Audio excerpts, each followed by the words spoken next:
자, 오늘 첫 인터뷰는 민주당 윤건영 의원을 만납니다. 용산시대가 3년 7개월 만에 막을 내립니다. 다시 청와대 복귀를 위한 이사가 시작이 됐고요. 연말까지 완료됩니다. 다시 청와대로 돌아가게 된 이유. 청와대에서 오래 근무했던 분이세요. 윤건영 의원과 함께 오늘 이야기 나눠보려고 합니다. 윤 의원님 어서 오십시오. 네, 구로울의 윤건영입니다. 예, 청와대 얘기를 해야 되는데 네. 그 전에 어젯밤 나온 그 보도 때문에 아침이 좀 떠들썩해서요. 네. 그것 좀 짚고 가겠습니다. 통일교의 2인자 윤영호 전 본부장이 특검에서 조사를 받던 지난 8월에 2018년 당시 민주당 의원 2명한테 금품을 건넸다라고 진술을 했는데 그 가운데 한 명의 실명이 어제 공개가 된 겁니다. 전재수 해수부 장관. 어떻게 보셨어요, 그 보도? 법과 원칙에 따르면 된다고 생각합니다. 언론에 보도된 것처럼 만약에 불법적인 자금이 전달되었고 명품 시계가 전달되었다 있을 수 없는 일이죠. 철저하게 진상을 밝혀야 되는 거고 다만 보도된 당사자인 전재수 장관은 아니다. 예. 음모다라고 이야기하고 있는 거니까 진실을 규명해야죠. 철저하게 진실 규명해서 불법적인 행위에 대해서는 단죄하는 게 맞다고 생각합니다. 뭐 철저히 수사해야 네. 되는 문제다. 원칙적인 네. 지금 이야기를 하셨는데 이 쟁점이 지금 두 가지거든요. 정말 받았느냐 안 받았느냐 그 부분이 있는가 하면 하나는 특검에 8월에 진술을 했는데 네. 왜 그때부터 수사에 들어가지 않았는가? 특검은 이걸 묻으려고 한 거 아니야? 뭐 이런 의혹을 지금 이제 야권에서 제기하고 있습니다. 어떻게 보십니까? 그건 좀 과한 것 같아요. 왜냐하면 특검이 묻으려고 했으면 범죄 기록을 이첩하지 않았겠죠. 그런데 이제 언론 보도에 따르면 예. 그걸 11월에 이제 사건 번호를 남기고 예. 이첩은 최근에 했다라는 이첩은 거죠. 어제 했습니다. 그렇죠. 최근에 했다라는 건데 사건 번호를 남겼다는 것은 이걸 뭐 뭉개려고 하거나 모른 척 하려고 했다라는 건 아니죠. 그러니까 이 일이 불거지기 전에 사건 번호를 남기고 기록하고 이첩을 준비했다라는 건 분명한 사실인 것 같고요. 다만 특검법에 따르면 이 사안이 특검법의 수사 대상이냐 아니냐를 가지고 내부에서 논란이 있었던 걸로 보여지고 제가 볼 때는 특검의 수사 대상은 아니죠. 별건 수사니까요. 네, 별건 수사는 하면 안 되는 거잖아요. 현재 현행 법으로도. 근데 이제 이번 특검법 안에는 별건 수사, 인지 수사가 가능하도록 돼 그렇죠, 있어요. 그렇죠. 근데 기본적으로 그게 논란거리였겠죠. 그렇기 때문에 사건 번호를 남기고 이첩을 하려고 했던 것 같아요. 그래서 그것도 과도하게 뭐 뭉개고 감추려고 하고 하는 그런 의도가 있었던 걸로 보여지지는 않는다. 현재까지 나와 있는 정황은 물론 내밀하게 조사를 해봐야 되겠지만 현재 정황은 그렇다라고 봐 있습니다. 그러니까 국민의힘에서는 아니 이번 특검은 인지수사, 즉 별건 수사를 하게 돼 있고 지금 기소된 사람들, 특검이 기소한 사람 중에 절반 가까이는 김건희, 윤석열 이들과의 연관관계가 입증되지 않았어도 기소가 됐는데 왜 이 민주당 건에 대해서만 이게 예외가 됐느냐 이제 이렇게 주장하면서 특검을 특검해야 된다 이렇게 이야기하고 있습니다. 그분들은 꼭 그렇게만 생각을 하시던데요. 왜 그러는가 좀 되묻고 싶고요. 우선 그리고 김건희 특검법은 김건희 씨를 위한 특검이에요. 김건희 씨와 관련된 거에 대해서 특검법 대상으로 인지수사를 할 수 있도록 돼 있는 거예요. 이건 전재수 특검이 아닌 거죠. 그래서 말씀드리지만 법과 원칙대로 하면 돼요. 만약에 부정하고 부정한 행위가 발견됐으면 수사를 철저히 해야 되는 거죠. 그래서 수사하기 위해서 기록을 남겨놨고 이첩을 했다고 한다면 그걸 뭐라고 할 수 있겠냐라고 저는 생각을 합니다. 조금 늦어진 것에 대해서는 오해 소지가 있을 수 있다는 점은 인정하세요? 그 부분은 특검 내부에서 논의 과정을 거쳤든지 그건 살펴봐야죠. 예. 무슨 사정이 있는지는. 특검이 안 하더라도 뭐 이제 이첩은 할 수 있는 건데. 왜냐하면 사건 기록을 남겼고 이건 수사를 하겠다는 거잖아요. 예. 뭉개려고 했으면 사건 기록을 안 남겼겠죠. 근데 공소시효가 아니요. 공소시효가 이게 다 끝난대요. 12월에. 공소시효가 끝나는 일인지 안 끝나는지는 모르잖아요. 뭐 2018년이라는 그러니까 이야기가 공소시효가 언제로 형성되는지는 아무도 모르는 거잖아요. 지금 나와서. 밝혀진 게 없잖아요. 아하. 그렇잖아요. 근데 그것도 이제 카드라인 거여서요.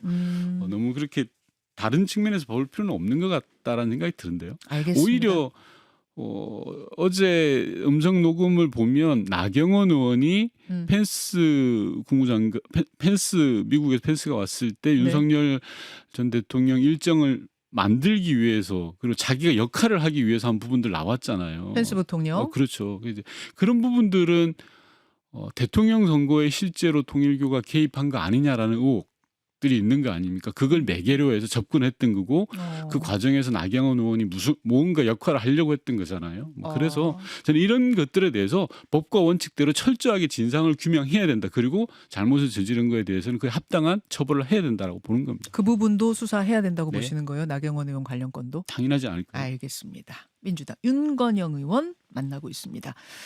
이제 원 이슈로 좀 돌아가 보겠습니다. 그제부터 대통령실이 본격적인 이사에 들어갔습니다. 3년 7개월 만인데요. 생각하면 좀 짜증이 나요. 그러니까 왜 짜증나죠. 그때 그렇게 급하게 용산으로 이사를 가가지고 피 같은 혈세를 줄줄줄줄 쓰고 다시 청와대로 제2사를 네. 오게 됐는가.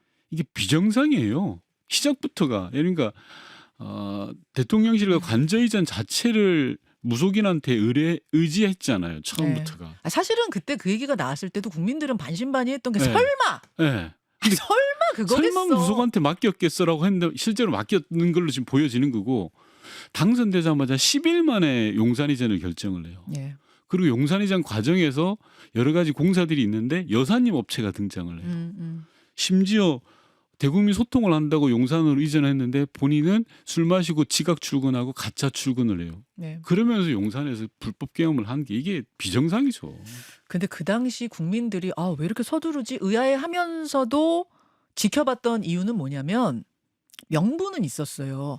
소통을 원활하게 하기 위해서 나는 가는 것이다. 즉 청와대 안에 대통령이 너무 고립된 존재로 존재하다 보니까 소통이 좀 잘 되질 않는다. 실제로 과거 대통령들도 청와대의 그 어떤 소통의 문제, 네. 그래서 이제 옮기려고 했던 시도들도 있었잖아요. 있었죠. 광화문 시대라고 뭐. 있었죠. 그래서 용산 가면 소통이 잘 되나 보다 하고 국민들은 지켜봤던 건데 왜 실패했다고 보세요? 그 소통. 속임수입니다. 국민과의 소통을 하려면 용산으로 가면 안 됩니다. 왜냐하면 예. 국방부 건물로 들어간 거잖아요. 국방부 합천 건물로. 예. 그 자체가 군사 보호 지역이고 일반인들의 접근이 차단되는 곳이에요. 그리고 군사적으로도 맞지 않죠. 대통령실과 국방부를 한 곳에 둔다.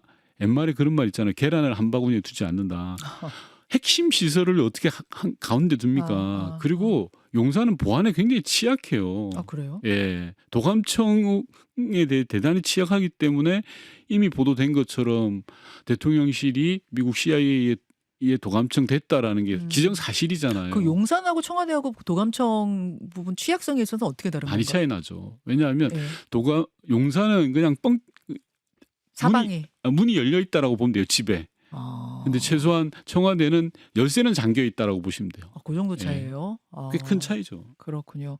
그 이제 국민과의 소통도 소통이지만 내부의 소통. 그러니까 청와대는 대통령 집무실이 있는 본관하고 비서들이 있는 여민관하고 엄청 떨어져 있다. 그래서 네. 그 내부 소통도 굉장히 원활하지 않았는데 용산은 한 층만 내려가면 두 층만 내려가면 바로 연결이 되니까 내부 소통이 원활할 거다. 그것도 있었는데 그건 또 왜 안 됐어요? 그거는 이제 청와대를 반만 아시는 분들이 지적이라고 생각하는데요. 청와대 내에 여민일관이라고 있습니다. 여민일관에는 대통령 집무실이 있어요. 예. 그러니까 3층에 있거든요. 그러니까 그곳에서는 참모들과 대통령이 한 건물에서 일을 봐요. 방금 말씀하신 대통령의 본관 집무실. 예. 그게 물리적으로 거리가 많이 떨어져 있죠. 근데 그렇죠. 문재인 전 대통령 시절부터 예. 본관 집무실을 사용하지 않으셨어요. 거긴 그냥 있기만 해요? 예, 그긴 행사용이에요. 행사를 하기 위해서 본관에 가서 행사를 하시는 거죠. 왜냐하면 여민관 쪽이 협소하다 보니까 예. 집무실 하루에 거의 모든 일들은 여민관에서 보기 때문에 저 같은 경우에도 대통령 호출하면 30초만 올라가야 됐어요. 그렇기 때문에 물리적 거리가 그렇게 멀거나 그로 인한 문제는 생기지 않을 거다라는 거고 용산 이전이 정말 어이가 없는 게 대통령실이 용산에 갔다가 다시 청와대로 가는 거 그리고 네. 국방부 합찬이 빠졌다가 들어가는 거가 예산이 어림잡아 대충 2천억이 들었어요. 국민 혈세가 윤석열 씨의 불장난 한 번으로 2천억을 낭인 거예요. 근데 문제는 이게 예산정책 국회 예산정책처에서 2천억 추정하는데 제가 알기로 여기 빠진 게 더 많아요. 그래요. 예를 들어서 경호원들 관사 얻는다고 40억 투자했거든요. 그리고 대통령실 체육시설 만든다고 36억 했거든요. 윤석열 씨 가짜 출구 만든다고 4억 했거든요. 엄청나게 안 보이는 돈이 더 많아요. 수천억을 윤석열의 그 불장난으로 인해서 날려버린 거예요. 국민으로서 집단 소송이라도 해야 됩니다. 저는 이거 억울해서 뭐 어떻게 살아요. 국민들이 집단 소송이라도 마음 같아서는 하고 싶죠. 저 소송인 모으실 생각은 없으세요? 법적으로 한번 검토해 봐야 될 것 같은데 정말 너무 분하고 억울하지 않다. 그래서 국민들에게 주는 소비 쿠폰은 뭐라고 문제 제기하면서 왜 이런 거에 대해서 국민의힘은 문제 제기 안 하는지 모르겠어요. 아하. 그 안에 들어가서 소통은 안 되고 오히려 술을 굉장히 즐겼다. 최근에 윤건영 의원이 어딘가에서 하신 말씀 중에 제가 기억에 나는 게 술씨라는 게 있었다? 이게 뭐예요? 술씨라는 게 있었다? 통상 이제 예쁘도 술시는 19시부터 22시까지가 우리 술시인데요. 일반 사람들의 이제 그렇죠. 회식 예, 시간 예. 뭐 이런 거요. 근데 윤석열 씨에게 술시는 보통 대통령이 보고를 받을 때 예. 오후 2시에 많이 받거든요. 그래요? 보고 받고 나면 이제 지시하고 하는데 음. 대통령 윤석열 씨는 가끔 오후 5시에 보고를 받았다는 거예요. 왜요?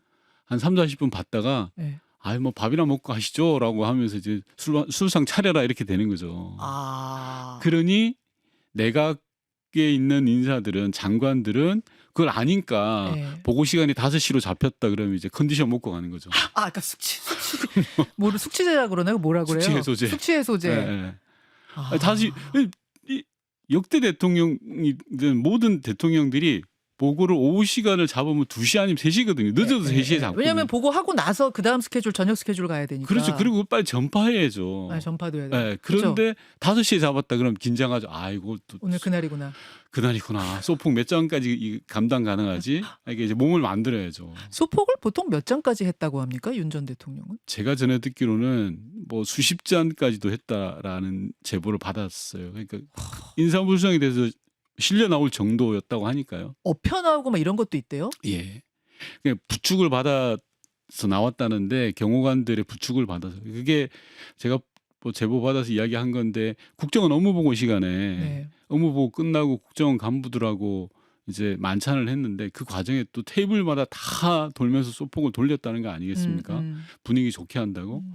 그러다가 이제 직원들이 와서 사진도 찍자 그러니까 흥이 나서 네. 모든 테이블을 다 한 잔씩 만들어서 이렇게 했답니다. 그러니까 감당이 됩니까? 기계도 아니고. 그러니까 모든 테이블을 돌았다는 얘기는 한 잔 주고 본인도 한 잔 먹고? 그렇죠. 그게 수십 잔을 먹었던 거죠. 그렇게 해서 수십 잔이 된다는 얘기예요? 네. 아, 사실 이게 방송에서 이런 말 하기가 그 자체가 나쁘고 좀 그렇습니다. 듣는 사람도 민망할 정도예요. 아니 왜냐하면 대통령은 정신이 항상 맑아야 되는 이유가 언제 어디서 무슨 일이 터질지 모르지 않습니까? 술에 취해 있으면 만취해 있으면 도대체 중요한 일이 터졌을 때 그 결정을 어떻게 합니까? 그러니요. 역대 대통령들은 그래서 술을 절제하고 절주하시기도 했거든요. 그럼요. 네. 그런 공간으로 용산이 쓰였던 겁니다. 술 먹고 정신 차리려고 사우나도 만들고 뭐 그랬던 거 아닙니까? 그 흰옥기탕 이런 게 예. 있었다는 거예요, 예. 지금. 그게 이제 팩트인 거죠, 지금은. 그럼요. 그렇죠. 자, 근데 이제 이런 질문 들어옵니다. 어쨌든 그때 용산으로 이사 가느냐고 혈세 많이 쓰고 돈 많이 들였는데 굳이 또 청와대로 돌아와야 되나요? 용산에서 그런 문제들 뭐 보안 문제라든지 이런 거 보완해서 그냥 이어가는 게 낫지 않습니까? 이사 비용 또 많이 드는데 어떻게 생각하세요? 바로 잡는 건 바로 잡아야죠. 잘못된 건 바로 잡아야죠. 그러니까 용산 시대는 앞서 말씀드린 것은 비정상의 시대거든요. 바로 잡는 게 맞고 우선 그다음에 소통과 관련해서 용산 대통령실은 소통할 수가 없어요. 그래요? 왜냐하면 바로 옆에 국방부가 붙어 있잖아요. 예. 국방부 건물까지 어떻게 국민들을 오게 만들 수가 없잖아요. 군사 보호 시설이기 때문에. 그러니까 소통 자체가 안 되는 거고 앞서 말씀드린 것처럼 보안에도 뭐 대비를 했다고는 합니다만 CIA 도청에 뚫릴 정도라면 다시 생각해 봐야죠. 그리고 첫 매듭이 잘못 묶인 거는 반드시 다음에 또 탈이 납니다. 또 탈이 날 거다. 그러니까 시작을 다시 하는 게 저는 맞다고 생각하고. 그 청와대가 뒤가 산으로 이렇게 둘러싸여 있는 거 네. 그런 지리적인 것도 도움이 많이 되나요? 많이 도움됩니다. 그리고 실제로 청와대를 제대로 볼 수 있지는 못해요. 밖에서 볼 때는 그러니까요. 다 가려져 있죠. 그런 부분들. 알겠습니다. 지금 윤 전 대통령이 청와대 지하 벙커, 그러니까 국가위기관리센터 이걸 네. 통째로 뜯어갔다고 알려져 있는데 뭐 이런 것들 다시 갖다가 붙이고 이런 거는 금방 되는 겁니까? 바로 1월 1일부터 이 업무가 시작이 될 수 있는 건가요? 6개월 동안 작업을 했기 때문에 가능한 건데요. 문제는 지금부터는 안정화 기간이라는 게 필요한 겁니다. 이게 물리적 이사는 가능할 텐데 제대로 작동되는 문제는 별건이에요. 그러니까 시스템을 구축을 하면 이 시스템이 제대로 작동되는지는 안정화 기간 그게 한 달이 될 수도 있고 6개월이 될 수도 있습니다. 지난 정부에서는 한 1년 정도 걸렸거든요. 그 과정들이 그걸 통해서 국가위기관리 시스템이 제대로 안착되고 가동되는지는 점검해 봐야 될 부분입니다. 그래요. 알겠습니다. 윤건영 의원 만나고 있습니다. 당 내부 얘기 잠깐만 좀 해보죠. 내란 전담 재판부를 두고 이것을 어떻게 할 것인가, 위헌 소지가 있는가 없는가 의원총회 열렸고 격렬한 토론도 있었다고 전해 들었습니다. 그런데 추미애 법사위원장 같은 경우에는 어제 한 방송에 출연해서 위헌이 아닌데 지금 민주당이 너무 쫄아 있다 이렇게 말씀하셨더라고요. 윤 의원님 어떻게 보세요?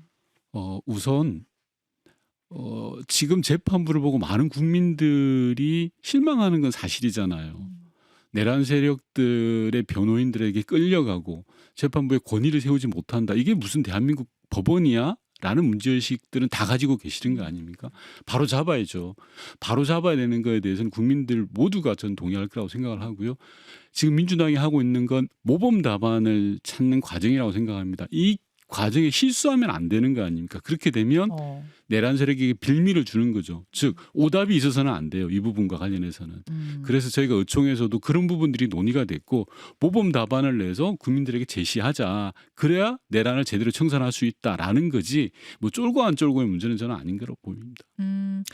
그러면은 연내 처리도 가능하다고 보세요? 그러니까 보완 수정을 해서 연내 처리도 가능하다고 보세요? 아니면 그건 건너간 건가요? 물 건너간 얘기인가요? 전 가능하다고 보는데요.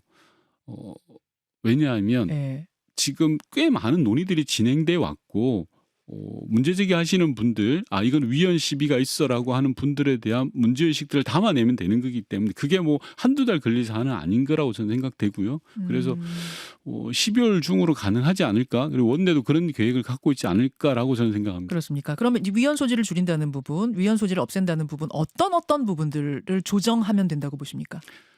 예를 들어서 조국 혁신당에서 이야기하는 법관 추천에 관한 문제 그리고 1심 재판부를 어떻게 배정하느냐의 문제 등이 문제일 것 같은데 1심 중간에 내란 전담 재판부가 이어받는 거예요? 아니면 2심부터 시작하는 거예요? 어떤 게 더 맞다고 보세요? 그 부분에 대해서 모범 답안을 찾자라는 거죠. 지금 나와 있는 안은 1심부터 해서 지계현 재판부가 판단하도록 하자라는 그거더라고요. 지금 안은. 네, 지금 안은. 근데 그렇게 됐을 때 지계현 재판부가 나 못하겠어 라고 해버리면 재판이 더 길어지는 거 아닙니까? 그렇죠. 마냥 길어지는 거고 또 위헌 시비, 위헌 소송을 걸게 되면 그게 또 받아들여지면 내란 청산 작업이 길어질 수 있어서 재판 중단될 수 있어요. 그렇죠. 이제 그런 부분들에 대한 경우의 수를 철저하게 차단하자라는 것들을 만들어 가야 되겠죠. 민주당 의원들 가운데 법사위가 너무 앞서 나간 거 아니야? 그러니까 이런 것들을 미리 좀 맞추고 갔어야 되는데 너무 앞장서 가는 거 아니야라는 불만도 좀 있다고 들었거든요. 앞서가는 사람도 있고 뒤서가는 사람도 있고요. 문제는 본질에 제대로 가냐라는 거라고 봅니다. 본질은 제대로 된 내란 청산 아니겠습니까? 대한민국 역사에 있어서 이번만큼은 불법 내란을 좀 철저하게 청산하고 갔으면 좋겠습니다. 그런 부분들만 보완되면 내란 전담 재판부 자체에는 위헌 소지 없다고 보십니까? 저는 뭐 충분히 가능하다라고 봐집니다. 예. 알겠습니다. 여기까지 오늘 말씀 듣죠. 민주당 윤건영 의원님 고맙습니다. 네. 김현정의 뉴스쇼는 시청자 여러분의 참여를 기다립니다. 구독과 좋아요, 댓글 잊지 않으셨죠? 알림 설정을 해두시면 평일 아침 7시 10분 실시간 라이브도 참여하실 수 있습니다.